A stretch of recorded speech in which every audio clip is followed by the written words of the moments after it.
Hello and welcome. So first off, I got level 86 mining. I wasn't recording this while I got the level because, well, it happened while I was doing my daily flask and I didn't even know I was that close to a level. So for the second clip, I got level 64 farming and it's not the way I wanted to level. I didn't want to level up with lamps that I got from the Squeal of Fortune, and I'm going to make this point in a later video, but just using the Squeal of Fortune does not mean you support it, which is the same for making beta videos doesn't mean you support it. So since the last episode, I've been doing Slayer for charms and I plan to do this for a while. Like, I'm doing the triple charms per week, and when I get a Water Fiends task, I'll do that with the triple charms, and that should be pretty good charms per hour. And the one task I really hate is gargoyles. They're supposed to be somewhat decent XP, but I just started doing Slayer. I finished smoking kill so that I could start getting the points. So I do not have the points enough to do the quick smash. So I gotta pay attention. They die pretty quick, so I can't really AFK them, and I have to do the right click to smash them. So yeah, I really hate gargoyles. Ah, gargoyles, damn it. So here I got my baby platypus, and this is one of a few pets that have a special use for it to block monsters, and I'll show this later on when I'm doing my black demon task. Okay, so I'm here in Taverley, and I had to come back several times because I brought the wrong urns. I brought accursed urns, which doesn't work for black demons, and I think it's only inferno urns that work. And I'm so glad that they actually put shortcuts for agility for this place. Because normally to get here, you would have to run all the way around. You would have to have the key for the blue dragons. Then after that, it's even longer. And if you're charging water orbs, that would take forever to get across just to do an inventory. So I'm doing Slayer for charms, and I'm also doing for some prayer XP. It's not a lot of prayer XP, but it's still some. And I might as well do it because eventually I'm going for the completion escape, which I mentioned in my first video. And that's kind of like a side thing that I'll get eventually. So the prayer XP from the infernal urns are gonna help. So I'm using a cannon for this task because even though it costs money to use a cannon, in terms of time saved, it's very worth it. For example, this task can take up to like 2 hours if I was only meleeing normally, but with a cannon it speeds it up like 2 to 3 times as fast.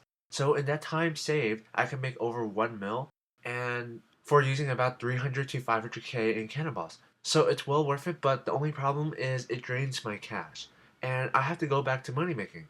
But since this is in terms of efficiency, I'm still gonna be doing this. Although after a few more tasks, I probably should postpone Slayer for a bit, because to save most time in the long run, I have to be able to get up to the best money making method I can, which in reality is the fight kiln. But like the fight kiln is the best consistent money in the game right now, and I think it kind of like QBD is kind of behind that. But I don't want to do that only for my 5 bill goal. So it's probably realistically, I should be able to get up to God Wars, even though the prices are not that great. Once I get up to being able to do that and have bought all my PVM gear like Bandos, Arma, I gotta finish Chaotix at some point. Once I get all that PVM gear, only then should I be cannoning Slayer tasks. But I'm having trouble staying away from Slayer since I do it for charms for my triple charms for Water Fiends. Alright, so the reason why the monsters are not attacking me is because I have a baby platypus, and it seems this is one of several monsters, or pets, that monsters cannot pass through. So this blocks them from attacking me, so that I'm out of combat, so my cannon hits every single black demon it could see, which is very good for Taverley Dungeon. So this isn't actually anything new. It's been in the game for actually quite a long time. They haven't fixed it or anything. They haven't addressed the problem, so maybe it's something intentional. I'm not entirely sure about that since other pets do not have this ability. Oh, what I'm talking about is that other monsters cannot pass through the pet, while certain other pets, actually most of your pets, monsters are able to walk through them. So yeah, that's just a little trick you can do here at Taverley Dungeon, and for some weird reason, there's no bots here. Maybe they moved on to Grotworms or something, but I think I like the spot north of here. Like earlier in the video, I was in the spot south, but I wasn't able to see much monsters, and by having here, there's actually one that spawns like right on top of it. And yeah, I brought telegrab runes to telegrab the charms because these are some decent charms. It's not overly great, but it's decent. And by using telegrab, I stay out of combat. And being out of combat, I save time because my cannon does most of the work, which is why I'm in range here. Oh, something I didn't know for a very long time is that the damage from a cannon is based on your stats of your weapons. Well, your attack bonus. And it'll take like the highest bonus or something, and that'll determine the accuracy of the cannon. And I actually found that really weird that that was true. So I'm at the Grand Exchange, and this is like here's some of the stuff I sell for my daily stuff that I do.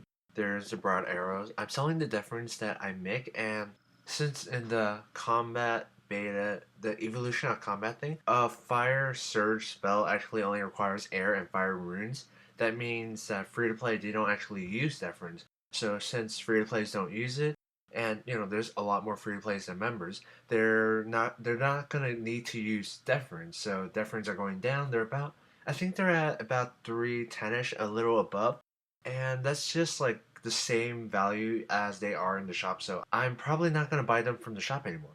But I'll still sell the ones that I do craft for rune crafting XP. It's some money, and I get to train rune crafting.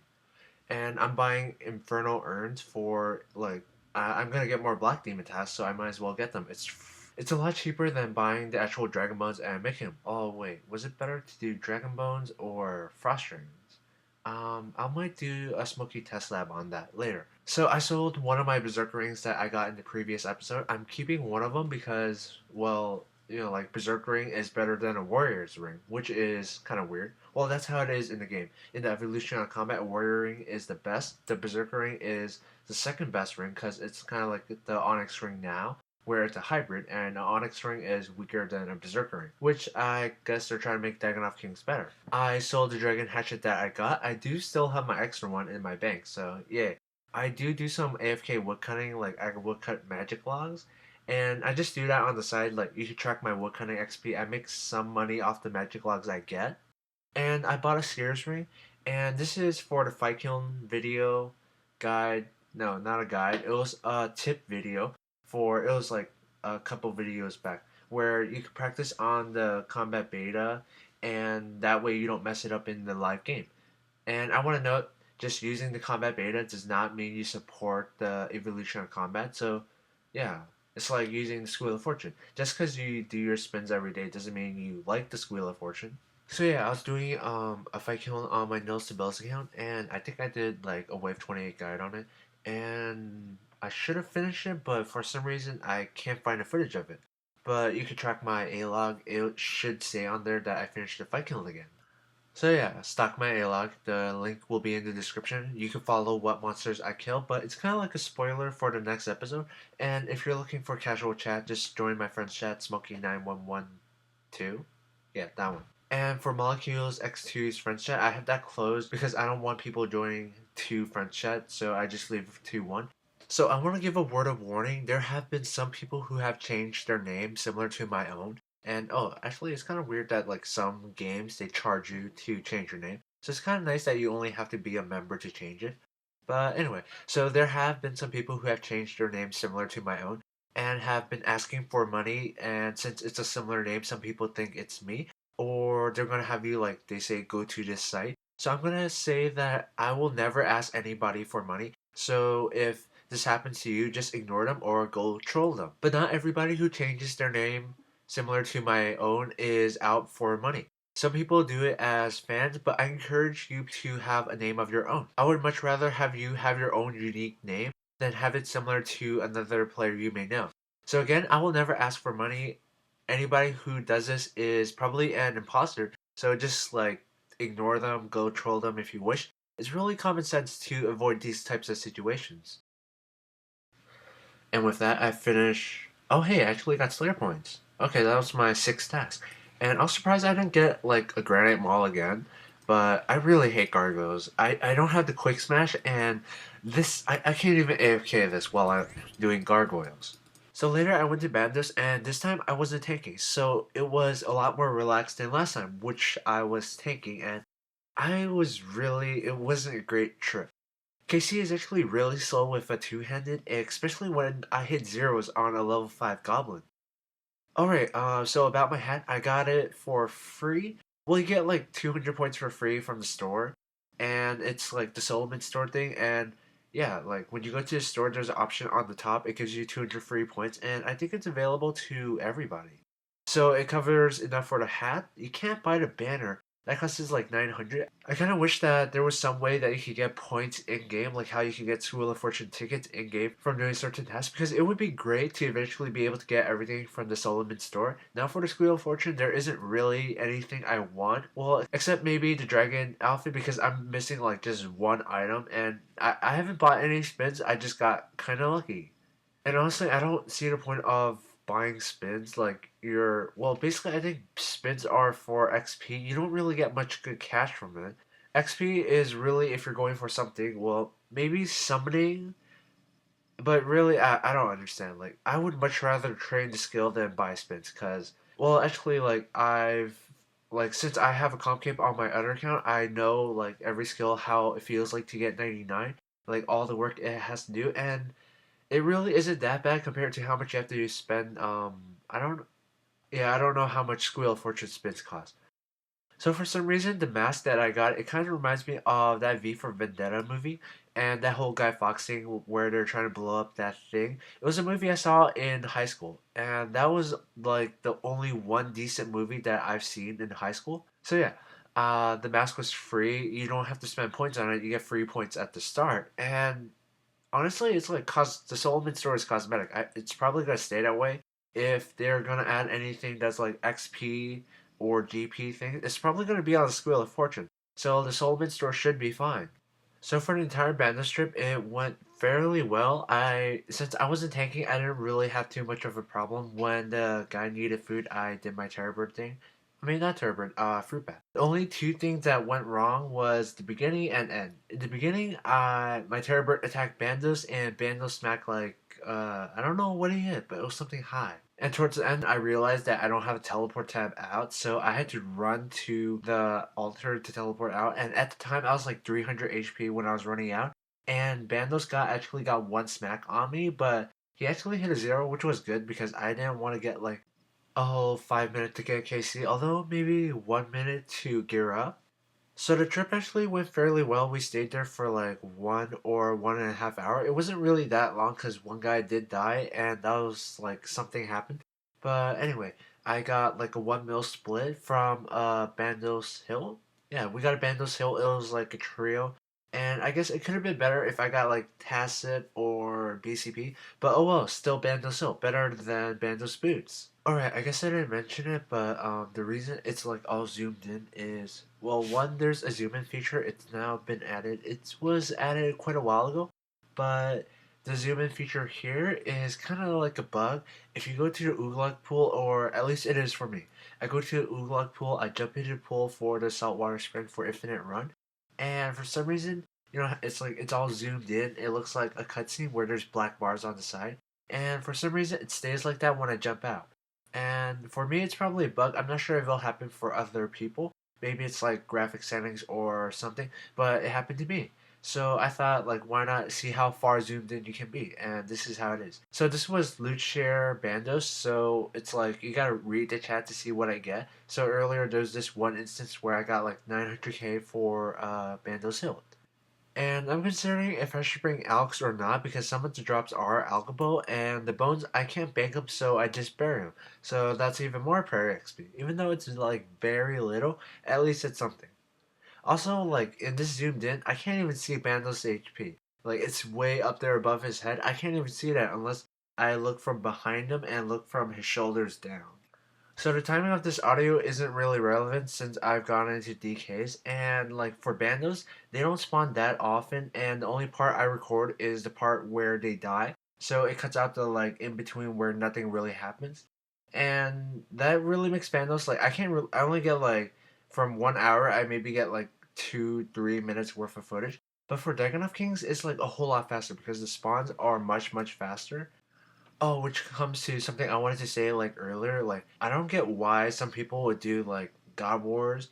Well, besides the fact that you need a free world, but why would people do it on the lowest spawn world as possible? Now, for Dagon Kings, that's fine because you actually need the time to kill all three if you're soloing. But if you're in a team, like at God Wars, why would you be at the lowest spawn world? Because really you're there for money. So if you're not getting like you want a decent spawn, something that's well, not as fast as World 2, but something in between, like maybe in the 1000. You get a really long spawn where you're waiting for like even like a whole minute for it to spawn, which is why when I do DKs, I do the X log trick and I log into World 2. World 2 respawns really quick. It's like a 30-second between, and that 30 seconds I take to add the kill to my log, cut out the parts I need, and then wait for the spawn. It's something it still makes it pretty AFK, although I've considered ranging the Rex. No, not the Rex, the Mage. I've considered ranging the Mage in between, but then I would have to bring telegrabs, then that's less prayer pods I bring. Although it would increase my profit, but it also makes it less AFK, which is why I enjoy Dagannoth Kings. Because Rex, you can AFK like for as long as you want. You just gotta do the lure. It's pretty simple. Although some people have asked for a guide on that, I might do it. There are actually some good guides out there, so I probably won't. So yeah, for when doing PVM, it's not about how long you stay at something. It's like two people could do 1 hour of next, but if one of them are only getting like maybe 1 kill per hour, and the other is getting 2 kill per hour on a better spawn world, this is an example. It's like the person who gets 2 kills per hour is doing better.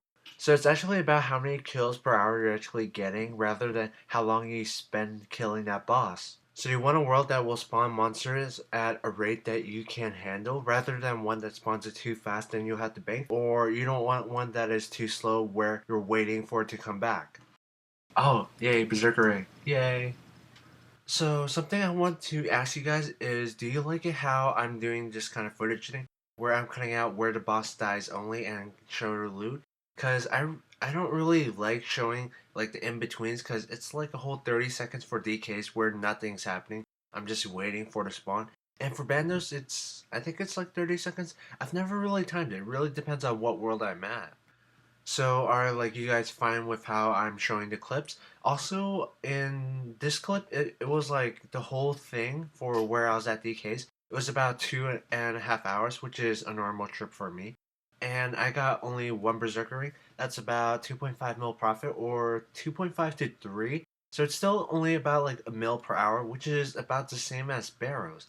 And I'm getting a berserker ring, which is kind of weird. Although I am on a Slayer task, like you should have noticed by now, or maybe you're not. But I'm actually getting Slayer XP while I did this, and like I think it was like my 6th or 7th task. I got a Dagannoth, so I thought, why not go here? Which is why I have a Nills helm in my inventory, because forgot that I need I forgot that I need a Hex Crest to do more damage.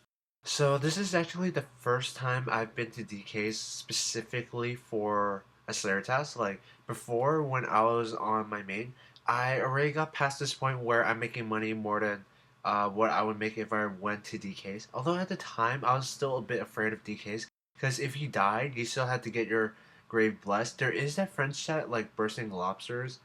No wait, it's bursting lobs.